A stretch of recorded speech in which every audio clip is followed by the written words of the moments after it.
This is Jonathan Kahn with a word for this hour.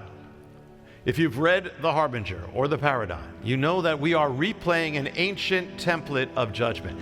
America is following the same course that ancient Israel followed when it turned away from God and ultimately headed to judgment and destruction. Key in that fall of ancient Israel was the god Baal or Baal. Baal was the god of power, the god of fertility, of prosperity, of sexual immorality. Baal was the god of their apostasy. When they turned away from God, they turned to Baal. And Baal was the god that they offered their children to as sacrifices. They would approach his altar, come they put their baby in the metal hands of the idol of Baal, and they would roll their baby into the flames. God would judge them for that. America has also followed the spirit of Baal. We are following the spirit that a nation follows when it turns away from knowing God. We have turned to the spirit of Baal. We have followed the god of prosperity, of power, of apostasy, of sexual immorality. And we have offered up our children, not thousands as they did. We have offered up millions of our children, of our unborn, on the altars of self-obsession. We have offered up over 60 million children in abortion. Could the sign of Baal appear on American soil? In the autumn of 2016, the sign of Baal appeared in New York City. I went down there for the unveiling of this unholy object, the Arch of Baal. And we actually showed it to you. We'll show you a little clip of them unveiling it to Middle Eastern music with the leaders of New York City praising this thing. It was the Arch of Baal, a reproduction from the Middle East, or of the Middle Eastern Arch, that led the worshipers of Baal into the temple of Baal. And again, this is the worship that involved the offering up of children.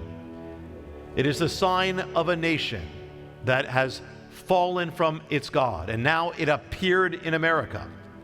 And where? In New York City, the center of abortion, the abortion capital of America. Well, this is appropriate for an object of Baal. It's also the place, New York, where abortion became spearheaded abortion as the law of the land.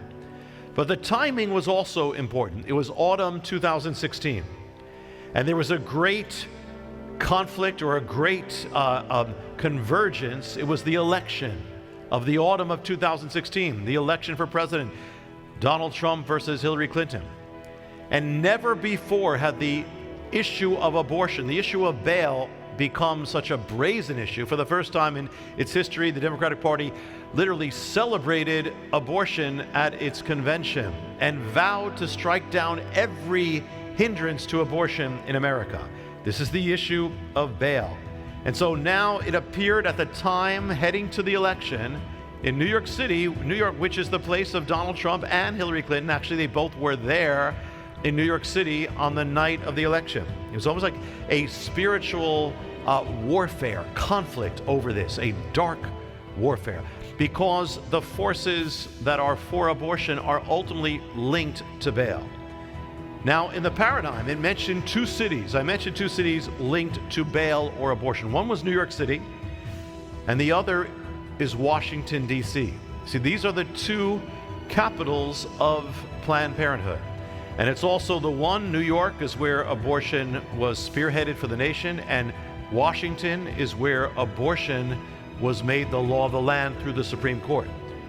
Well, now they are planning to put up the Arch of Baal in Washington, D.C., the capital of America. Why now? We have another election. The Arch of Baal is now being set up in Washington, D.C. It revealed we are a nation heading for judgment. The paradigm reveals we are in that progression of judgment. We are in a window of time. This is like a chance. This is like a reprieve. We have a window of time. Mr. President. Thank you guys. Thank you all. You come this way. Thank you. For who? Thanks, guys. Thank you guys. Yeah, no, I know where it is, but who's it for? Thank you guys. The Arc to Trump? Contributed to this incredible building that people have wanted for so many years. And we show another building, it's an arc, it's the arc. So that circle, that's Arlington Memorial Bridge, as you know, it's sort of the most important one, a very important structure. And at the end of it, you have a circle that was built 150 years ago, nobody knows really when. And in fact, they put a couple of columns on each side. So you have 2 columns on one side, 2 columns on the other. But yet, in the middle, just a circle. And everyone that passes it said, something was supposed to be built there, that's true. But a thing called the Civil War interfered. That's a good reason. I would say, Ike, that would be a good reason, right? The great Ike Perlmutter. The Civil War, if you said you're having a war, I think they have a good reason not to build. Again, you know, they were building the Washington Monument, then they stopped, and you could see where they stopped because the stone is a little different color when you get up to the middle. But anyway, they stopped here. And then they were, in 1902, they were going to put a statue of Robert E. Lee up. Would have been okay with me. A lot of people wouldn't have liked it. Would have been okay with me. Would have been okay with a lot of the people in this room, but they didn't do that. And so for years and years it sat, and every time somebody rides over that beautiful bridge going right to the Lincoln Memorial, it's so beautiful, right? It's, they literally say, something's supposed to be here.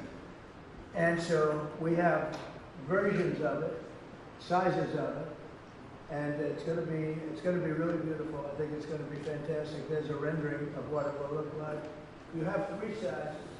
That would be the largest one. This is just a model of what it would look like in either of the 3, any of the 3 sizes, which is right here. I don't know if you can see it. So that's Lady Liberty. Lady, did you ever hear of Lady Liberty? On top.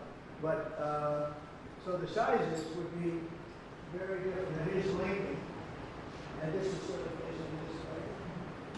And so we have this direct line. They did this, they didn't do that. So this would be, I go, small, medium, and large. Medium and large. And whichever one will look good.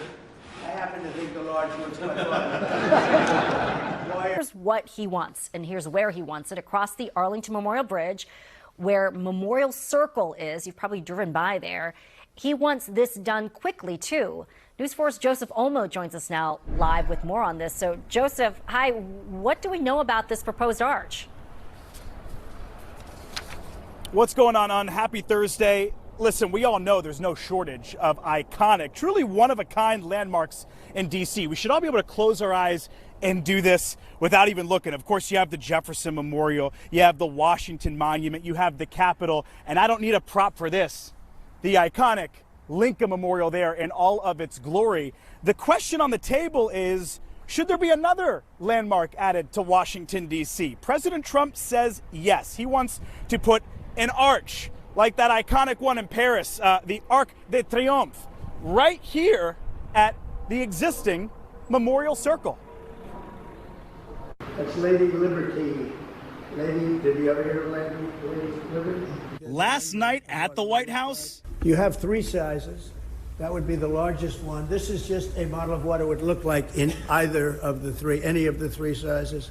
President Trump showing off the latest item on his wish list, an arch, kind of like that famous one over in Paris. He says Memorial Circle, which is across the Potomac River, but still within the border of D.C., has long been a prime spot for a monument. For years and years it sat, and every time somebody rides over that beautiful bridge going right to the Lincoln Memorial, that's so beautiful, right? It's, they literally say, something's supposed to be here.